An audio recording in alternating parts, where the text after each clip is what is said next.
mo bang sabihin dito or ipakita sa amin? Kahit konti lang, sir. Kahit konti lang. Sige po, para sa kapakanan ng taong bayan, at ito po, ano ko. Ayun, makikita na niya yung video. Okay.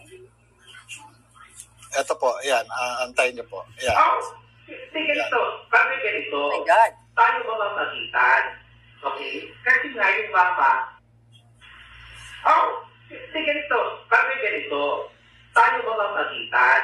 Okay? Kasi nga yung mama, ayan. Ito po yung ano, no? Dali po, ibabalik natin, ano?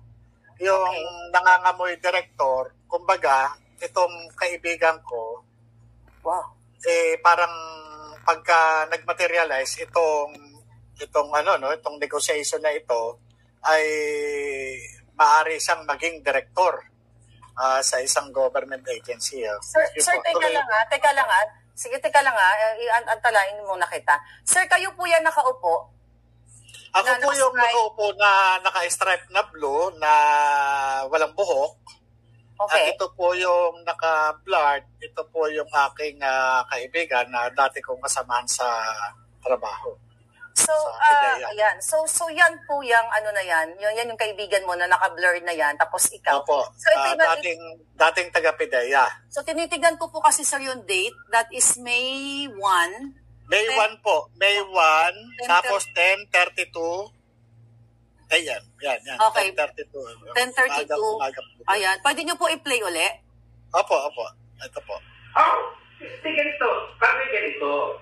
Tayo mamamagitan. Sandali lang po, no? Ito po yung kausap niya na doon sa video call. Yung taong inutusan para tawagan siya. Para ihatid sa akin yung mensahe. Ito po, tuloy po natin to. Kasi nga yung mama,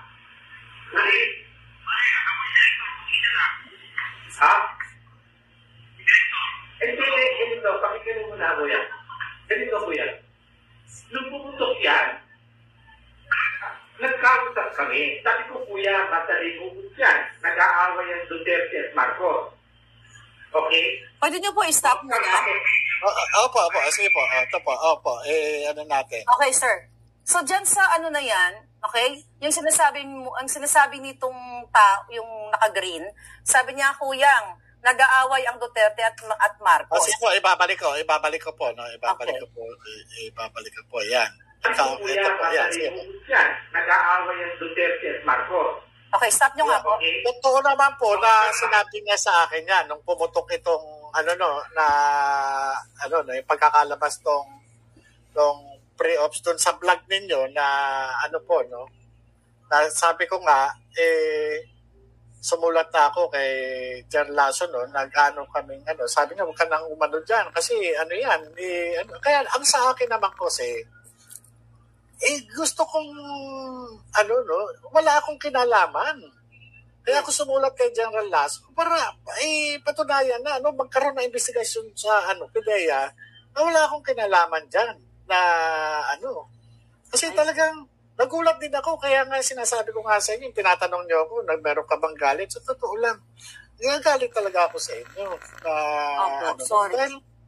Dahil nga sabi ko illegal ito hindi yung mga nasa likod na nagpadala sa inyo niyan, hindi man lang nila inisip na, tingnan nyo, sa halip na nagbistula akong suspect Nagbistula akong suspect sa Senado. Investigador lang ako. Sir, wala akong dito Alam mo, habang piniplay mo yan, talagang nakakagimbal. Dahil yan mismo yung sinabi mo doon sa Senate hearing. Na yung sinasabi mo na parang wag nag-awayan ng Duterte at Marcos. Accurate po talaga yung statement ninyo. At hindi naman po siguro AI yung pinapakita nyo, sir, kasi kayo yan, walang buhok. Sorry po.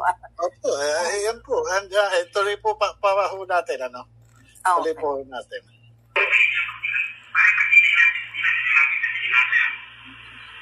Kaya nga ganito, Padre.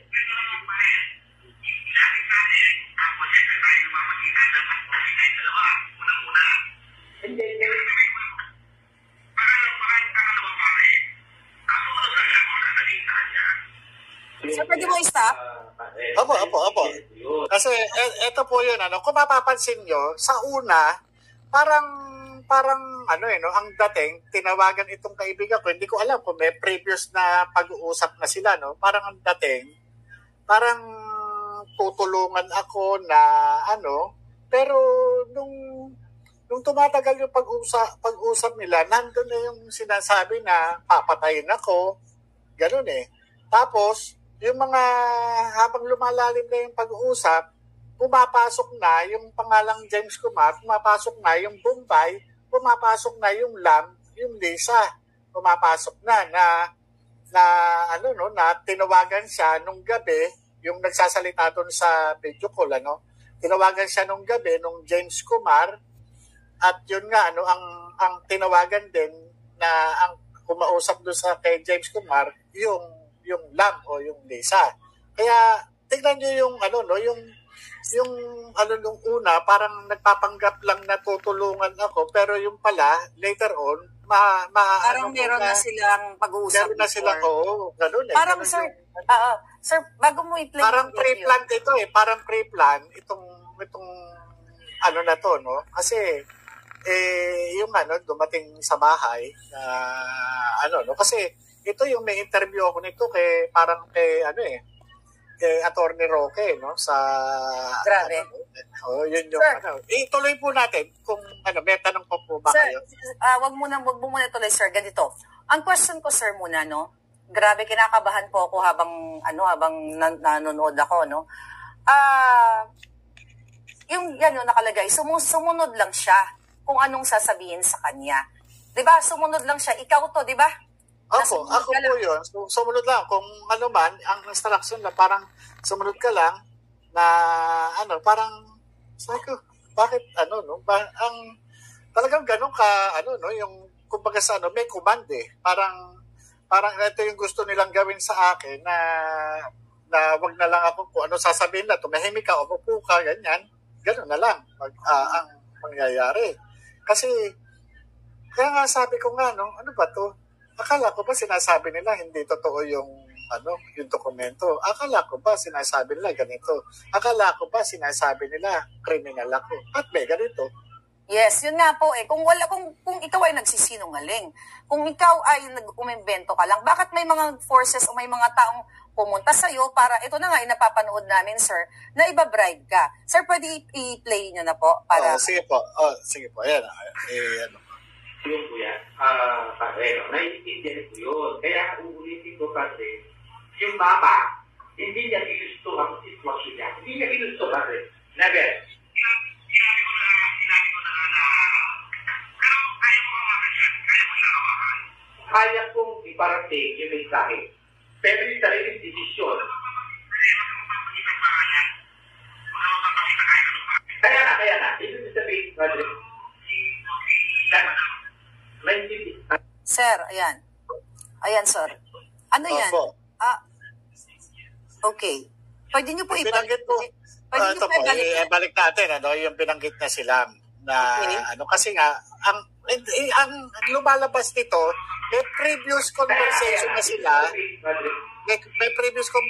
na sila, na yung kasi kaya nga sinasabi na wag kang magbabanggit ng pangalan, kaya nga sabi nga nitong si Kuyang, marunong naman